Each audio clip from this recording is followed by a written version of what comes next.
अस्सलामुअलैकुम, नमस्कार। I hope कि आप लोग काफ़ी अच्छे होंगे। फ्रेंड्स आज एक केस मेरे पास आया हुआ है और मैं फिर आज सिस्टम पे मैं बैठा हूँ और आज मैं आपको एक चीज़ मैं दिखाता हूँ कि सीआरसी रिफ़ंड पोर्टल पे देखिए कि कितनी खामियाँ हैं।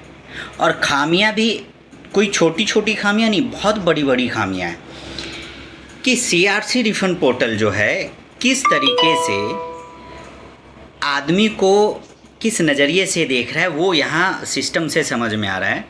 अभी आप देखिए कि सीआरसी ये कहता है कि किसी भी कस्टमर का 50,000 रुपये से अगर ज़्यादा है या 50,000 रुपये टोटल है तो उस व्यक्ति को पैन कार्ड देना होगा और पैन कार्ड के बाद ही उसका पेमेंट रिलीज होगा।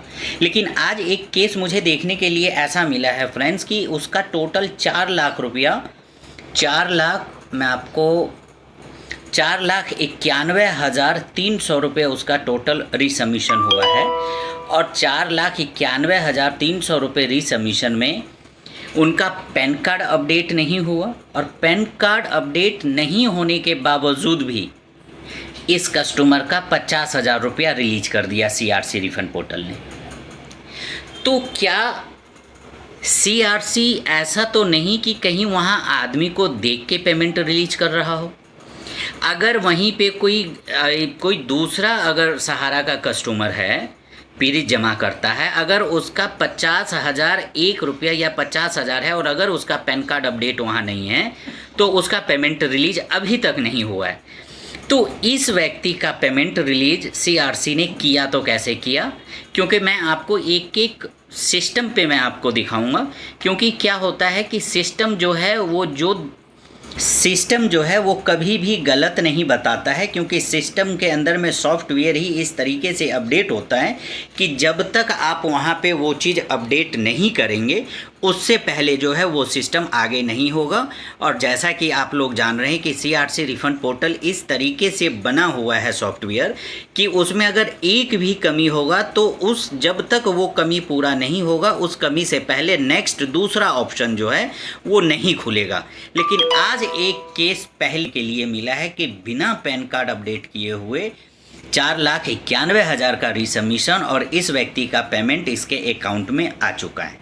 तो फ्रेंड्स मैं पहले आपको डेस्कटॉप पे मैं लेके चलता हूँ और वहाँ मैं आपको दिखाता हूँ कि देखिए कि क्या सीआरसी ऐसा तो नहीं कि गरीब जनता के साथ गुमराह किया जा रहा है। आप पीछे देखिए होंगे, मैंने एक वीडियो और मैंने डाला था कि जिसमें एक कस्टमर ऐसा था जिसका ना तो मास्टर फार्म और मेंबरशिप फार्म अपडेट हुआ और उनका भी 35 या 50,000 रुपये उनका आया। और यहाँ दूसरा इस तरीके का केस देखने के लिए मिल रहा है कि इसका पैन कार्ड सिस्टम पे अपडेट नहीं है और उसके बावजूद भी इनका पेमेंट आया। तो ऐसा तो नहीं कि सीआरसी जमाकर्ता के साथ दो रवैया रख रहा हो कि जो मन हो रहा है सीआरसी को उसको पेमेंट कर दिया जा रहा है और जो मन नहीं हो रहा है सीआरसी को उसको पेमेंट नहीं किया जा रहा है। अगर सीआरसी का मन है तो एक ही कस्टमर को 2-2 साल तक वेट करवा रहा है और सीआरसी का अगर मन है तो वो 15 दिन में उसको पेमेंट रिलीज कर दे रहा है, चाहे उसका कोई भी चीज़ अपडेट हो या ना हो। तो क्या ये दो तरीके का रवैया तो नहीं है सहारा के पीड़ित जमाकर्ता के लिए? या कहीं ऐसा तो नहीं है कि सीआरसी जो है अपने हिसाब से पेमेंट कर रहा हो? अगर इस तरीके से पेमेंट अगर सीआरसी कर रहा है तो पूरे भारत में पेमेंट सहारा के जमाकर्ता का पेमेंट कब तक करेगा? तो फ्रेंड्स पहले हम आपको डेस्कटॉप पे लेके चलते हैं। आइए मैं आपको डेस्कटॉप पे एक एक चीज़ मैं दिखाता हूँ कि बिना पैन कार्ड का इस कस्टमर का जब पेमेंट आ सकता है तो हमारा और आपका बिना पैन कार्ड का क्यों नहीं आ सकता? क्या सीआरसी के लिए ये छोटी गलतियाँ हैं? अगर हम लोगों में एक नाम की अगर मिस्टेक है तो सीआरसी कहता है कि आप अपना एफिडेविट बना के दो, डेट ऑफ बर्थ में अगर कोई नाम में कमी है तो डेट ऑफ बर्थ का आप एफिडेविट बना के दो। तो सीआरसी ने क्या सोच समझकर इनका बिना पैन कार्ड अपडेट किए हुए इनका पेमेंट रिलीज हो रहा है, हमारा और आपका क्यों नहीं? तो फ्रेंड्स चलिए पहले डेस्कटॉप पे हम चलते हैं और उसके बाद आगे जो भी होता है वो भी हम आपको दिखाते हैं।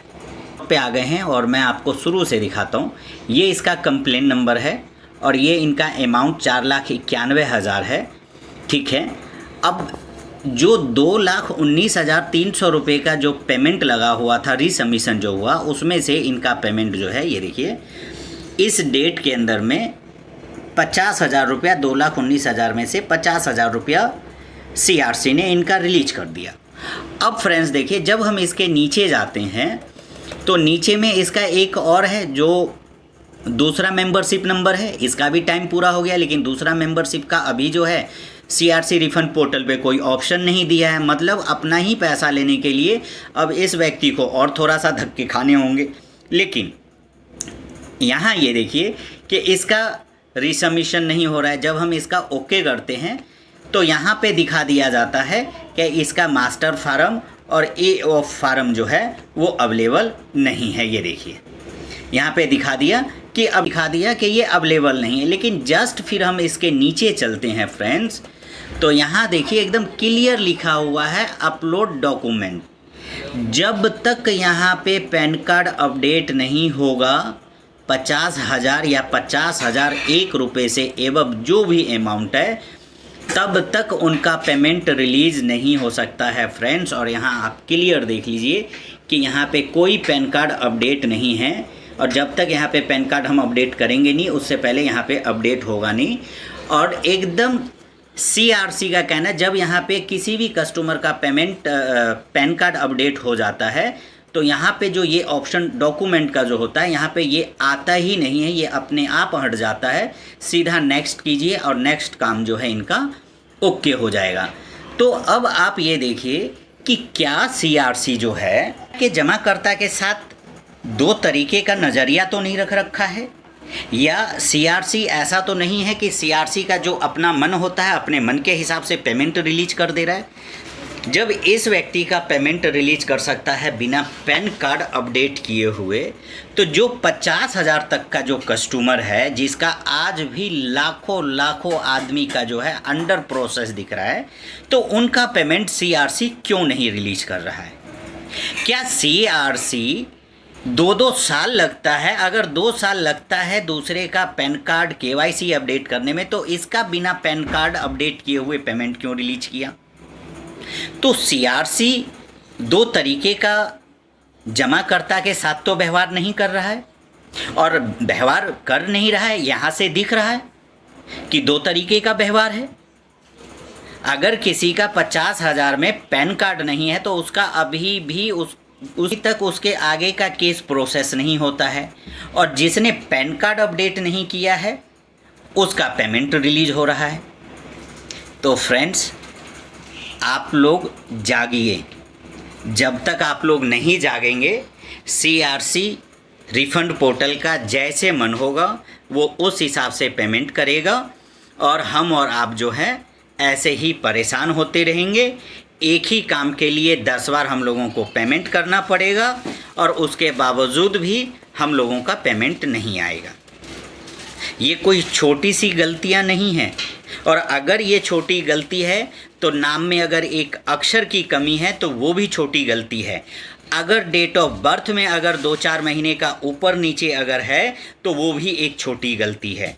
और अगर CRC के नज़र में ये अगर बड़ी गलती है तो फिर अगर एफिडेविट मांगा जा रहा है तो वो अपने जगह एकदम सही मांगा जा रहा है। तो इससे आप अंदाज़ा लगाइए फ्रेंड्स कि CRC क्या सहारा के जमाकर्ता को गुमराह और दो नज़रिया तो नहीं रख रखा है?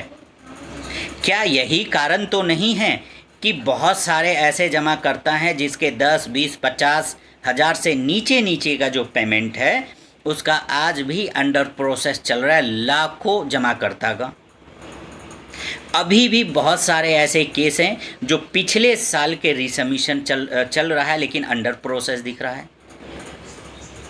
तो इससे क्या सोचा जा सकता है कि क्या CRC रिफंड पोर्टल में इतनी बड़ी खामियां हैं कि वो खामियां CRC नहीं देख पा रहा है? सहारा की तो बात हम कर ही नहीं सकते क्योंकि सहारा में तो सबसे ज़्यादा कमियां ही कमियां हैं और खामियां ही खामियां हैं। उसकी तो बात ही करना एकदम बेकार है, क्योंकि उसके वजह से आज सहारा के जमाकर्ता जो है दर दर के भटक रहा है अपना पैसा लेने के लिए। तो फ्रेंड्स, ये सब चीज़ों के लिए जो जमा करता है वो सब अपना आवाज़ उठाएं, अपनी आवाज़ को बुलंद करें, क्योंकि CRC और सहारा दोनों मिलकर जो है सिर्फ सहारा के जमाकर्ता को ऐसे ही छोटी छोटी, उनके लिए छोटी छोटी और हमारे आपके लिए बहुत बड़ी, अगर हमारा पेमेंट होता और वहाँ पे अगर पैन कार्ड अपडेट नहीं होता तो CRC रिफंड पोर्टल जो है उससे आगे केस ही आगे नहीं बढ़ता। तो आप समझ के देखिए फ्रेंड्स कि ये सब चीज़ें जो हैं सरकार, CRC, सहारा किस तरीके से सहारा के जमाकर्ता को परेशान किया जा रहा है। तो फ्रेंड्स, आप लोग अपनी बात को उठाएं, आप लोग अपनी बात को मजबूती से रखें और आप लोग अपनी आवाज़ उठाएं कि हमारा पैसा ब्याज के साथ करो, क्योंकि हम लोग ने मेहनत का पैसा एक एक रुपये पेट काट कर जमा किया है। हमारी कोई गलती नहीं है, हमारा पैसा ब्याज के साथ हमें वापस किया जाए। फ्रेंड्स, इसी के साथ मैं अपनी बात को समाप्त करता हूँ और अच्छा लगे तो मेरी वीडियो को शेयर आप लोग अपने सर्कल में ज़रूर करें। खुदा हाफिज़, नमस्कार।